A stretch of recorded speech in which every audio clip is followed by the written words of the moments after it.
Y a-t-il un pilote dans l'assiette? Anne, bonjour. Bonjour Charlotte et bonjour à tous. Tati Lowers parle souvent de cuisine nature ou d'assiettes ressourçantes, mais on n'a pas trop creusé le sujet, on ne sait pas trop qu'est-ce que ça veut dire tout ça. Et c'est donc l'objet de cette chronique. Absolument. Donc ce sont en fait les bases d'une alimentation de qualité et dans 80% des cas, ça suffit pour retrouver la santé. Alors, on a parlé de plein d'outils, voilà, pour déterminer le profil métabolique de la personne, mais même avant ça, le fait de simplement travailler sur la qualité de l'alimentation, ça peut suffire pour retrouver un poids d'équilibre, un confort digestif, sortir d'une fatigue qui s'installe, etc. 80% des cas, c'est énorme, donc ça vaut le coup de s'y intéresser. Voilà, donc pas besoin de régime ou de cure qui sont de la grosse artillerie. Moi, en 1 an de travail avec les outils du profilage alimentaire, j'ai proposé seulement 3 fois des cures à 3 patients différents. Les nourritures vraies, cuisinées de manière saine, c'est la base et ça peut être amplement suffisant. On peut peut-être d'abord se concentrer sur la cuisine nature. Ça veut dire quoi, une cuisine nature ? Alors, c'est un concept. C'est un concept qu'a formulé Tati. Et donc, elle nous dit, là, je vais la citer, « J'ai résumé en 7 critères les dénominateurs communs de la plupart des méthodes alimentaires de santé actuelles. Le respect de ces quelques règles de bon sens reflète le fameux régime crétois et rejoint la doctoresse Kousmine, que Tati affectionne beaucoup, dans son approche MAA, mœurs alimentaires de nos ancêtres. » Oui, l'idée, c'est de se dire qu'il y a quelques temps, finalement, on mangeait assez sainement. Oui, effectivement, parce que l'assiette n'était pas... Tu vas voir les 7 critères, en fait, c'est ce qu'on entend, y compris dans le PNNS, le Plan National Nutrition Santé, Manger Bouger, qui va dire il faut éviter les produits ultra transformés, et puis il faut manger davantage de légumes, par exemple. Ça, c'est le point numéro 1. Alors, légumes en abondance et privilégier les légumes frais. Alors, ces frais qui font souvent défaut, notamment parce qu'ils ont la réputation d'être pas pratiques.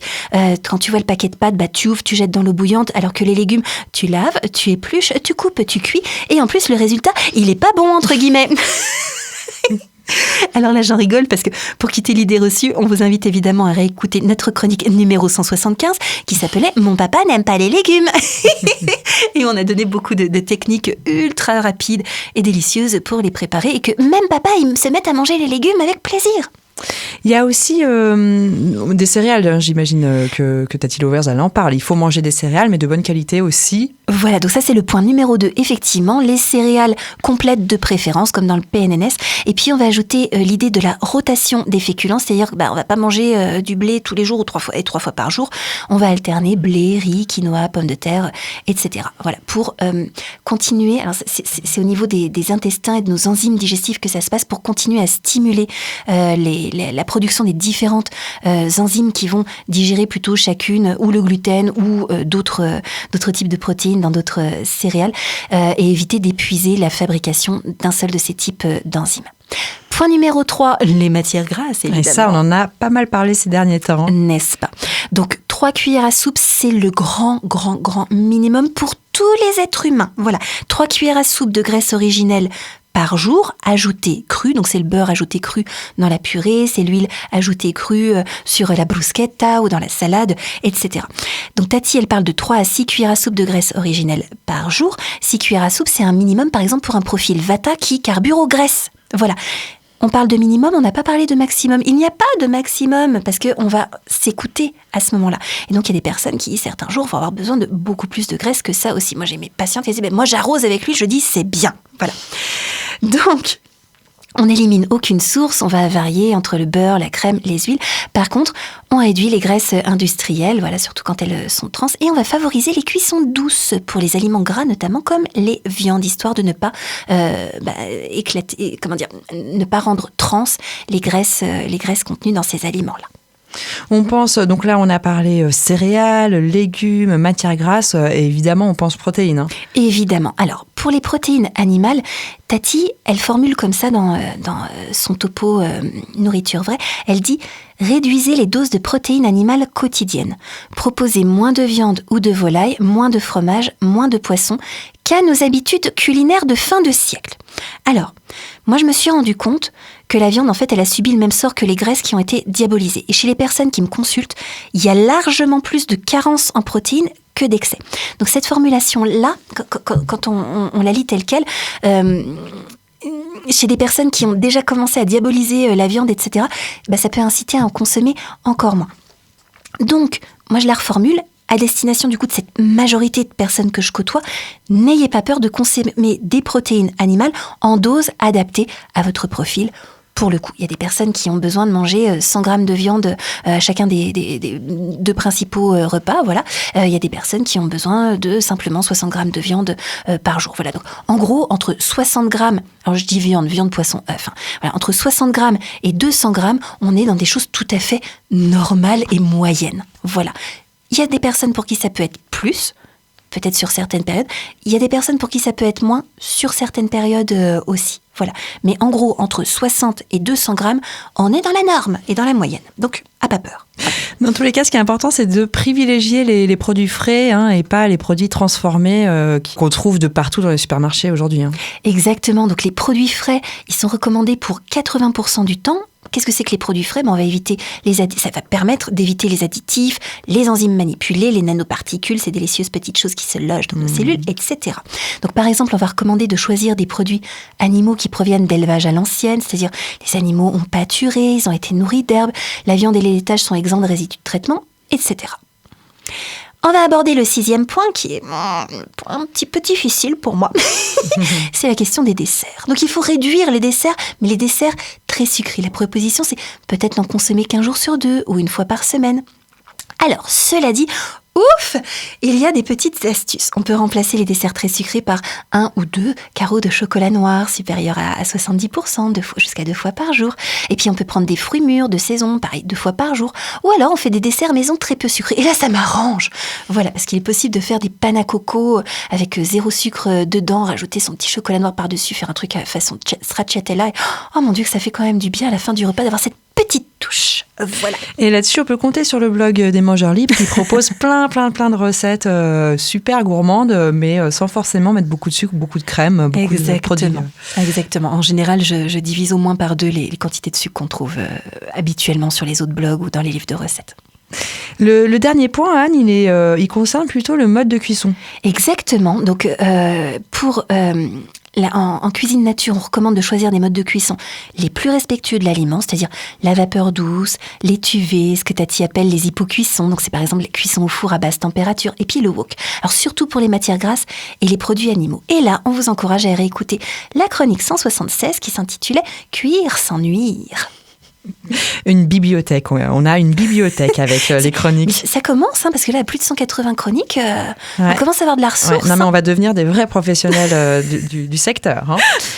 En résumé, Anne, est-ce que tu peux nous résumer tout ce qu'on vient de dire ? Parce que, ok, ça coule sous le sens, mais quand même, on a dit pas mal de choses. 7 points importants. Mais c'est du déjà entendu, c'est sûr. Alors, si on résynthétise, mangez tout en choisissant des aliments denses sur le plan nutritionnel.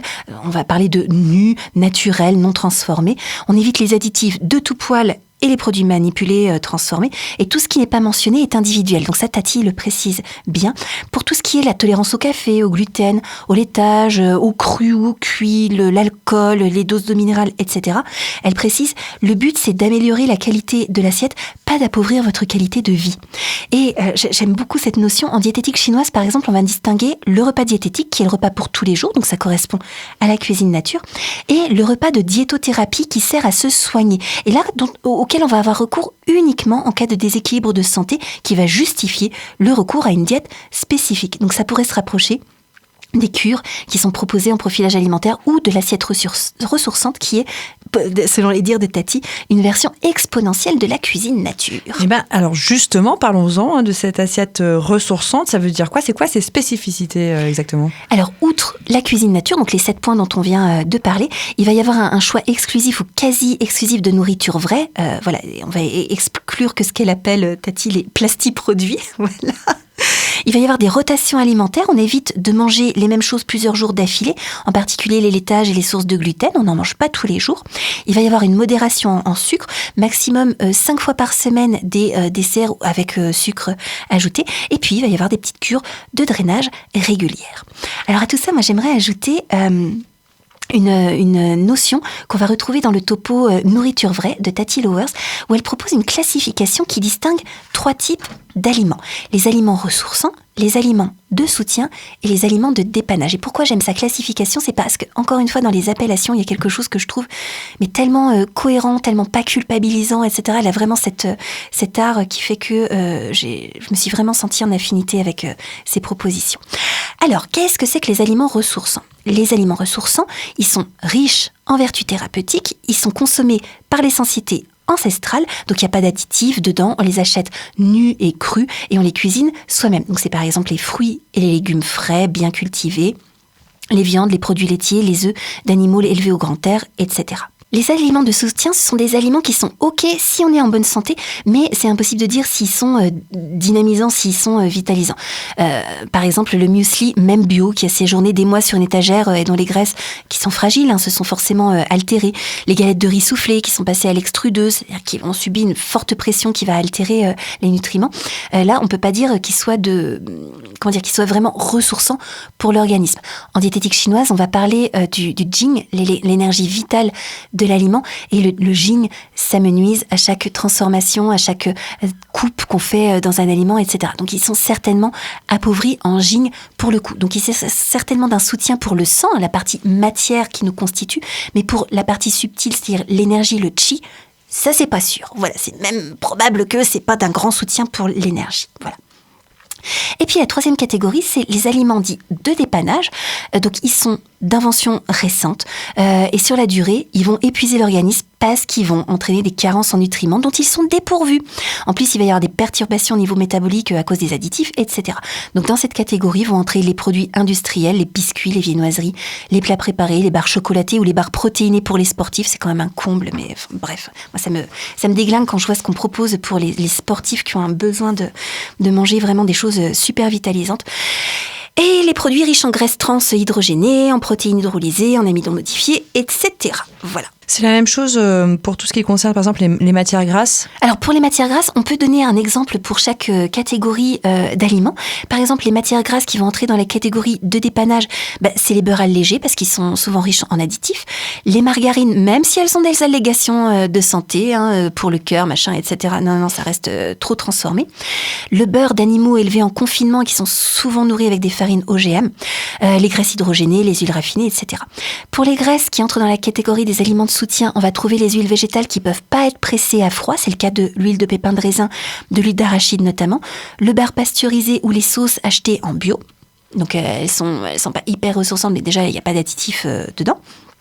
Et par contre, dans la troisième catégorie, les graisses ressourçantes, on va trouver les graisses traditionnelles d'animaux élevés à l'ancienne, comme la graisse d'oie, le sein doux, le blanc de bœuf.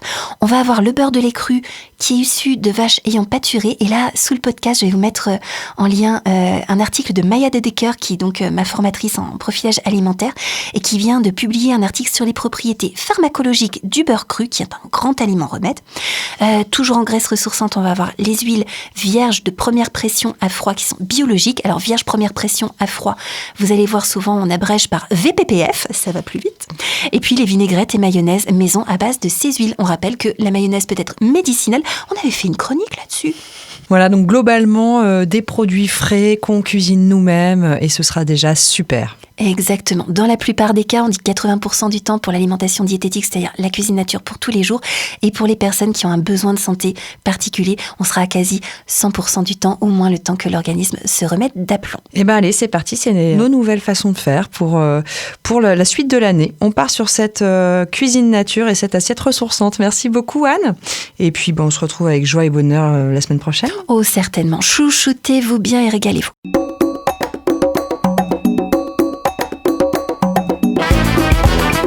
Cette chronique vous a plu ? Alors participez-y en posant vos questions à Anne-Claude à l'adresse contact@radioalto.info.